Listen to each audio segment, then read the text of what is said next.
Okay, we've got a rainy day, FlatsClass YouTube, and when rainy days happen, we do shop time. So I'm actually in here organizing everything, doing crazy stuff like organizing all my casting reels in gear ratio size instead of actually series, and getting all my rods lined up, trying to put my Mirrolure rods together, trying to put my Topwater rods together, trying to get all my jig rods together.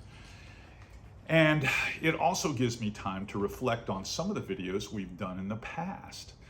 Well, one that we did probably less than 30 days ago, and we'll try to put a link in the description below, was one I did on fishing topwater when I was out with my wife. We were fishing outside an area near Homosassa, and we were getting ready for a tournament, and I was throwing topwater for redfish there. Well, that one spurned an awful lot of comments about topwater fishing.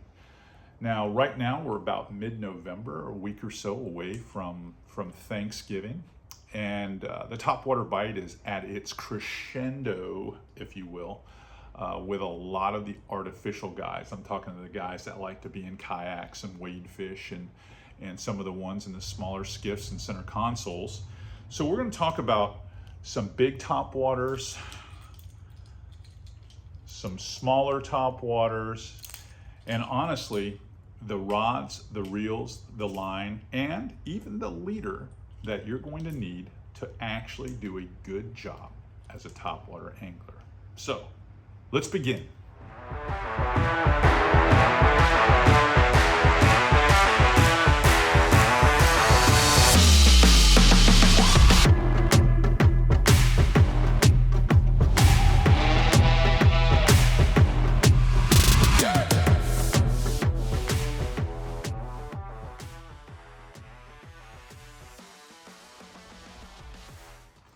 So let's begin.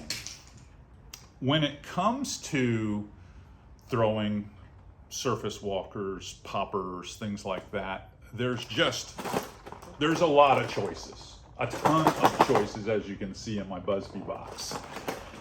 And you know, when you get that many choices, if you've been paying attention to this channel for any length of time, you got to understand that there's no one rod that throws all those. That's why when I was saying I'm organizing my topwater rods, my Mirrolure rods, my swim bait rods, my jig rods, well, there's different rods that do different things, and then there's a lot of personal preference that goes into this. Remember, I'm a 6'5" guy, so I may use a little longer rod than most to be comfortable, but I've tried to make this video so that it pertains to everybody, you know.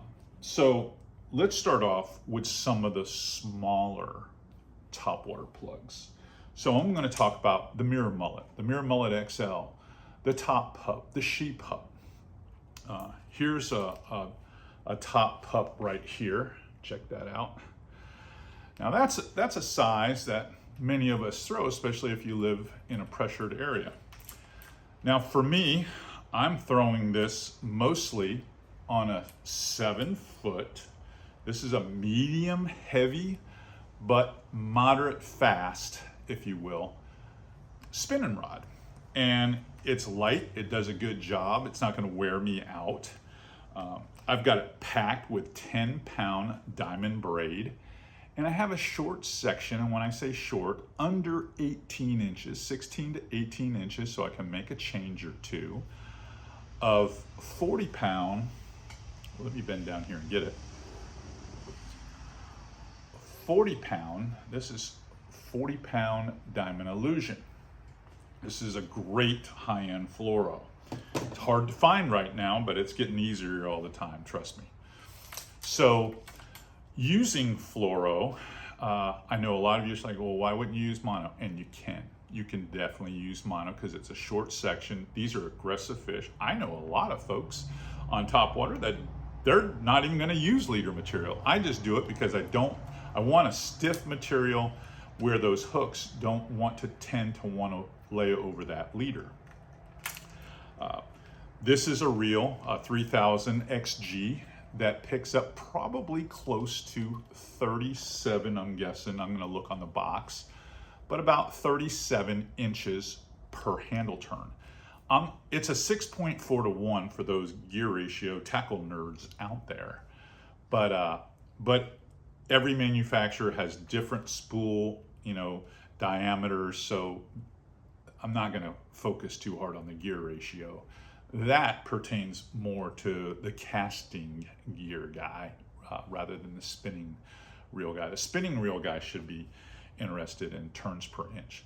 It is the time to have a faster reel.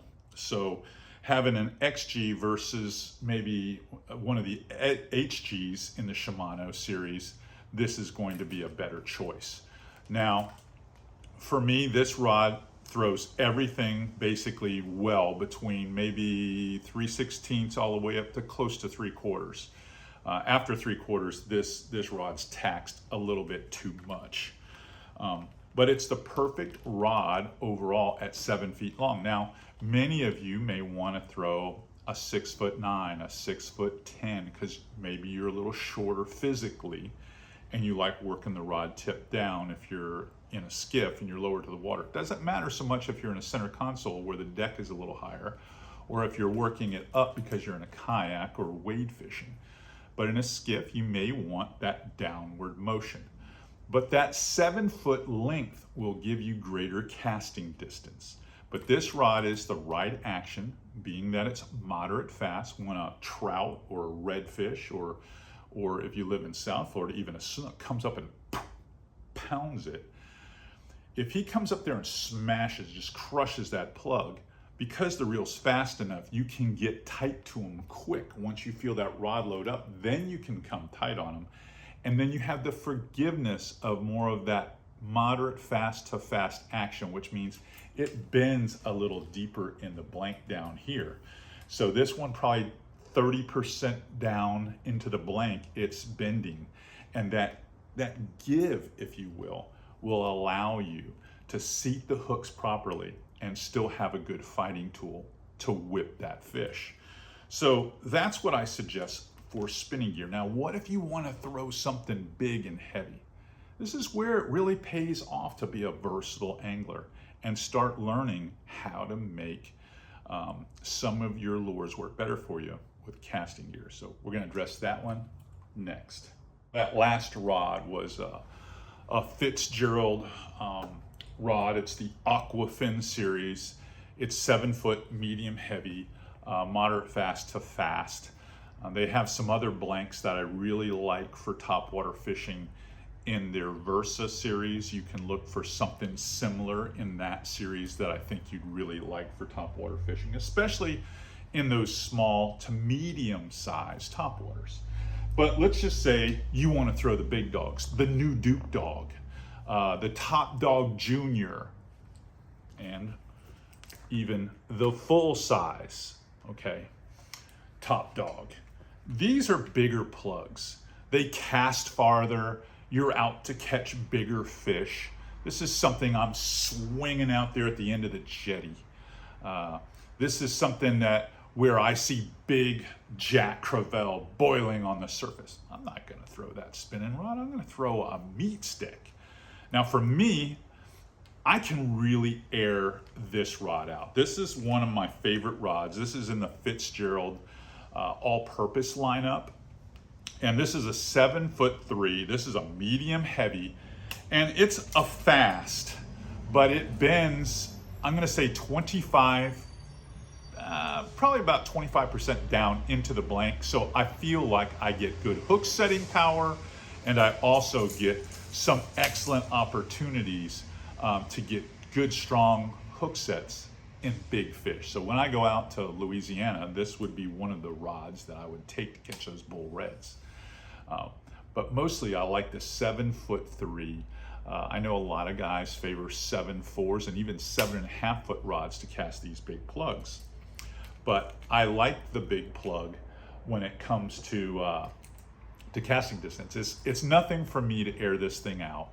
And because it's a medium heavy and a faster tip, you can wind up and just shoot it, and it's gonna easily go, I'm gonna say 40 yards. So that's pretty normal for this plug to travel that far. I've spooled it up with 30 pound. I would typically set this rod up with 40 or 50 pound braid, but I set this rod up because this is a Corrado 200. I set it up with 30 pound braid because I want more casting distance.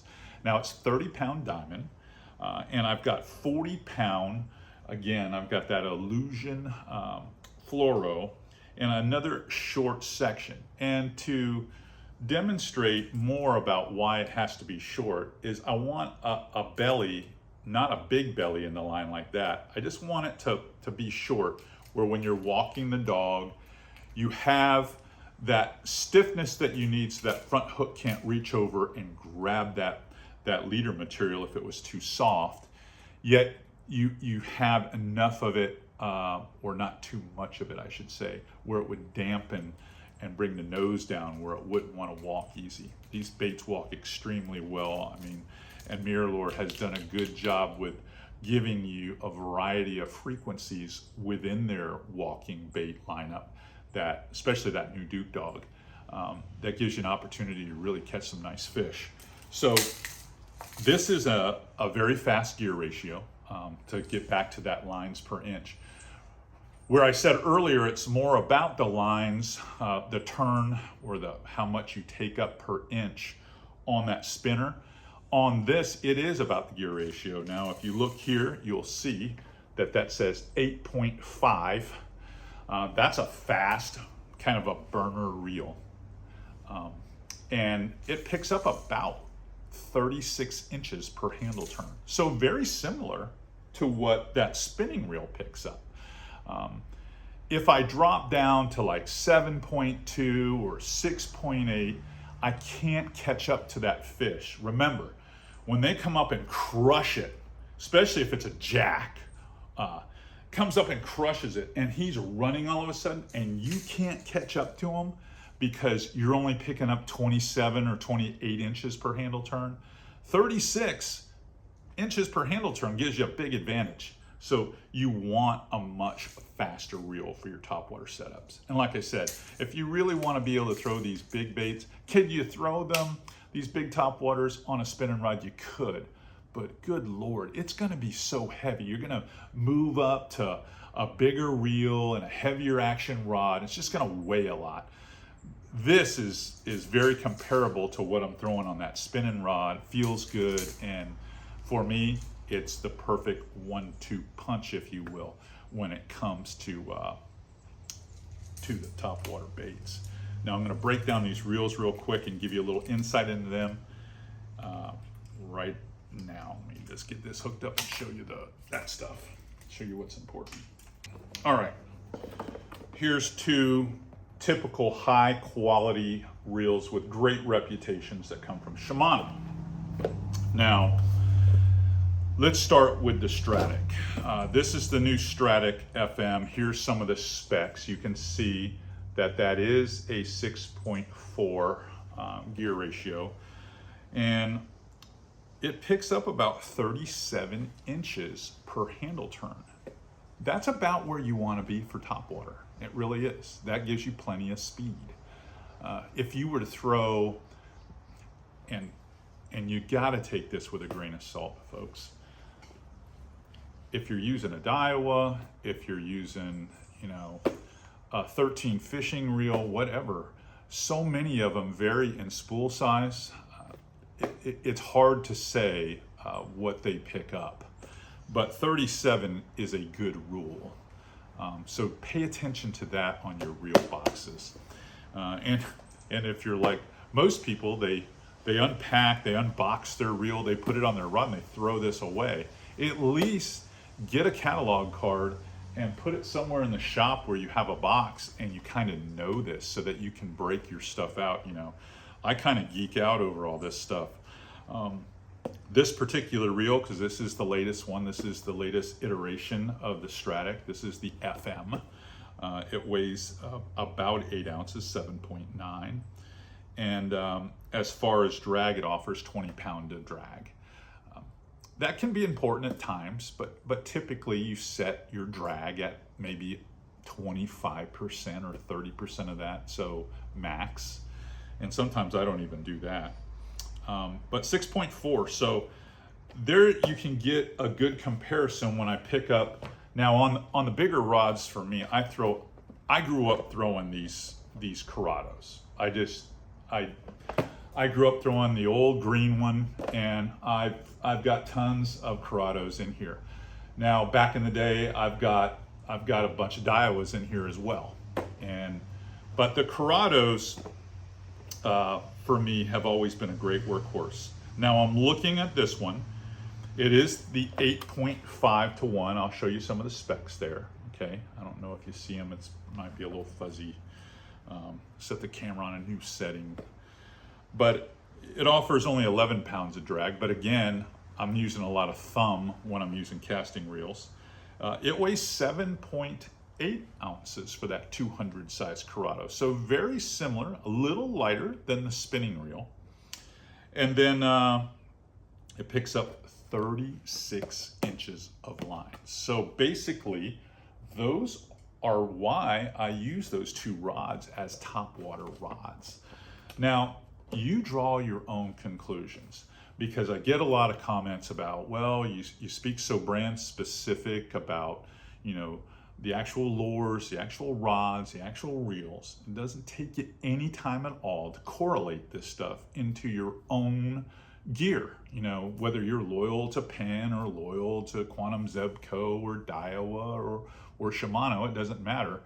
You pick up, or Johnny Morris's Bass Pro version, XPS, whatever price point suits you.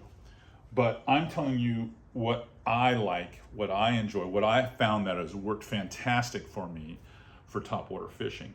And if you pay attention to this stuff, it will make it much easier to work the lures, and that walking cadence will be so much more comfortable for you.